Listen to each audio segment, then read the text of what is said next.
Okay, today we're going to do operations with radical expressions. Remember, expressions means we do not have an equal sign, and a radical is just a square root sign. So we're going to start with the easiest, so we'll start out with adding. So when we go to add the radicals, they have to have the same thing underneath your radical sign. So if I give you 3 square root of 2 plus 5 square roots of 2, you can add these because you have a square root of 2 and a square root of 2. They have to have the same thing under the radical. When they do, you only add the numbers on the outside. So what is 3 plus 5? You get 8 square roots of 2. The 2 doesn't change. Kind of like whenever we did the work you did on Friday, whenever you did 3x plus 2x, you got 5x. That's the reason you did that on Friday, was because this is the same exact setup. The only difference is instead of having an x, I have a square root of 2. Here's your x, here's your square root of 2, and then here's your answer. They go the same way. So let's try another one.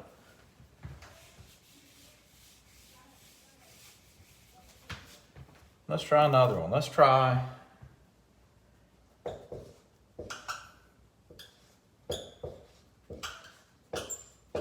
5 square roots of 3 minus 7 square roots of 3. You can do these because they both have square roots of 3.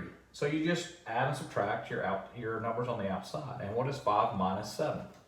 It's negative 2 square roots of 3. Since they're the same, underneath you can do those. Now what if they give you one that's not the same? What if you have one that's not the same? Like, we'll say 3 square roots of 6 plus 4 square roots of 8.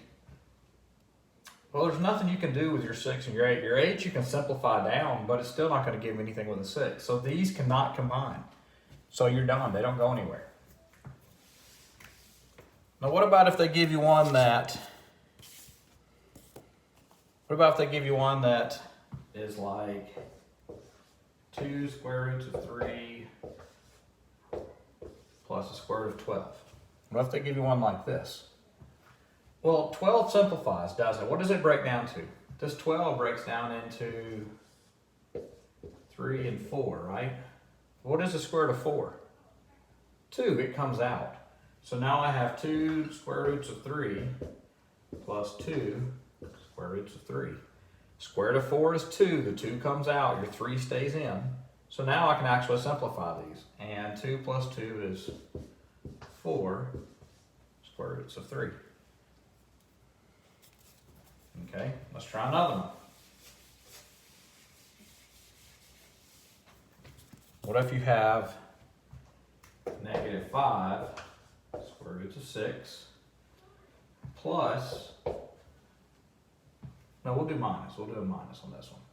Minus square root of 24. Now, if you look at it, you see that 6 and 24 are not the same, but 24 breaks down. What does 24 break down to? So you can say 1 times 24, 2 times 12, 3 times 8, 4 times 6. Any of those numbers are a perfect square. Yes, 4 is my perfect square. So this breaks down into square root of 4 times 6. What's the square root of 4? 2. So that 2 comes out. So I have negative 5 square root of 6 minus 2 square root of 6. I simplified the 24 into 4 and 6. Square root of 4 is 2. It comes out. And I have my 6. And negative 5 minus 2, if you want to, you could change it to plus negative if you want to. And you get negative 7 square roots of 6. Okay? Now I'm going through and giving you examples, and then I'll go through and I'll give you some you can try as well. So let's try these. This is like your first type. What if you have this? What if you have 5 square roots of 5 minus 3 square roots of 5? So pause it and try this one. Okay, so if you notice, they have the same radical, and I have a 5 minus 3, so I get a 2 square root of 5, and that's your final answer. Okay, so there's your first example that you worked. Okay, so let's try another one.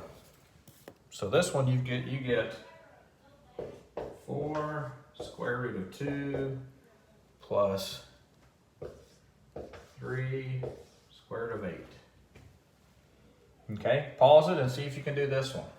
Remember, you're going to have to simplify the square root of 8, and whatever you bring out, you multiply times 3. So for 8 breaks down to 1 times 8 or 2 times 4. 4 is a perfect square, so I get square root of 4 times 2. Square root of 4 is 2, so 2 comes out, and I already have a 3 here. Multiply that 2 times the 3 and get 6. The 2 stays in, and then I have 4 square roots of 2 here. So they both have a base, they both have your square root of 2 as your radical, and 6 plus 4 is 10 square root of 2.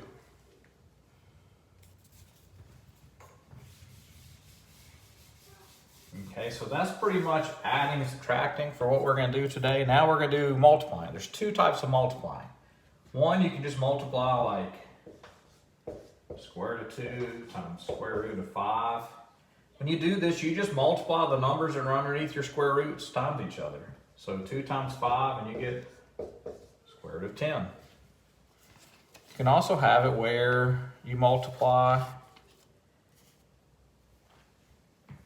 negatives. So what if I have a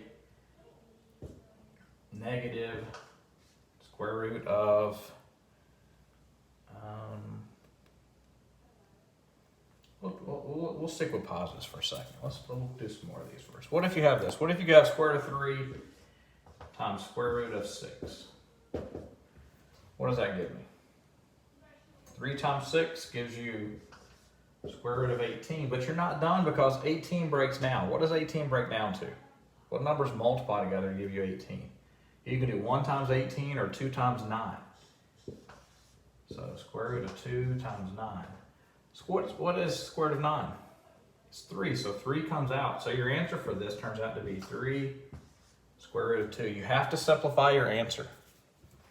You have to simplify the answer. That's the only part of this that's really complicated. To be honest, you multiply straight across, you simplify your answers.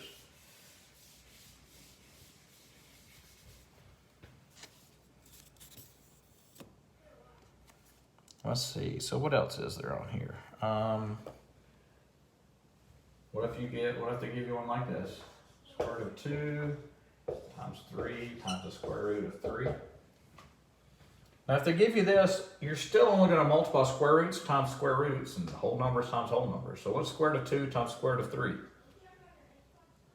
You can put a 1 out here if you like. And 1 times 3 is 3. Square root of 2 times square root of 3 is square root of 6. And that's as far as you have to go with that one.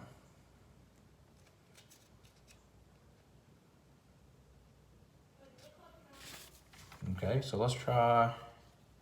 The only other type there is for multiplying is distributive. It's kind of like a distributing. So let's say they give you this. They give you square root of 2 on the outside, and on the inside they give me 5 minus square root of 3. So this is your distributive property. So you're going to multiply what's on the outside times both of the terms on the inside. So square root of 2 times 5, I get 5 square root of 2. Bring down my minus sign. Square root of 2 times square root of 3 is square root of 6. Now there's nothing I can do to simplify the 6 to make it be a 2 so I can combine like terms. So pretty much that's as far as it's going to go with that one. Okay, so let me give you 2 to try.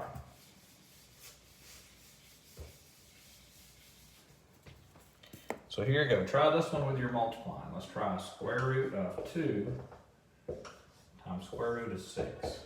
So pause it now, multiply those together, simplify your answer and see what you get.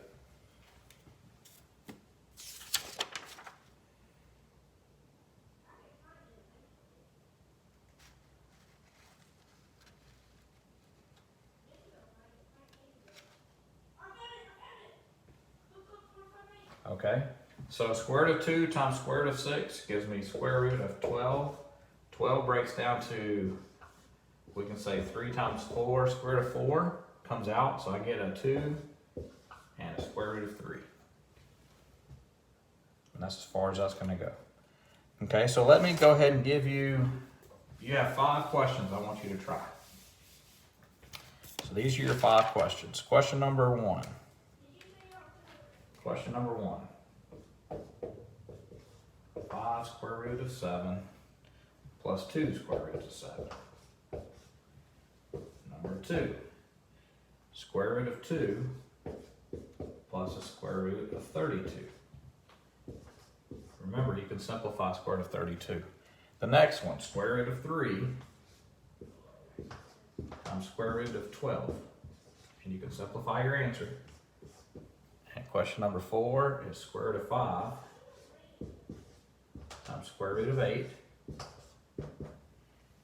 And question number 5, the last one, is square root of 3. And in a parentheses, you're going to put 5 times the square root of 2 plus square root of 3. So these are your 5 questions for you to try. I'll give you the answers for these tomorrow. Be sure you take notes and wrote down all the examples and tried all the ones on here.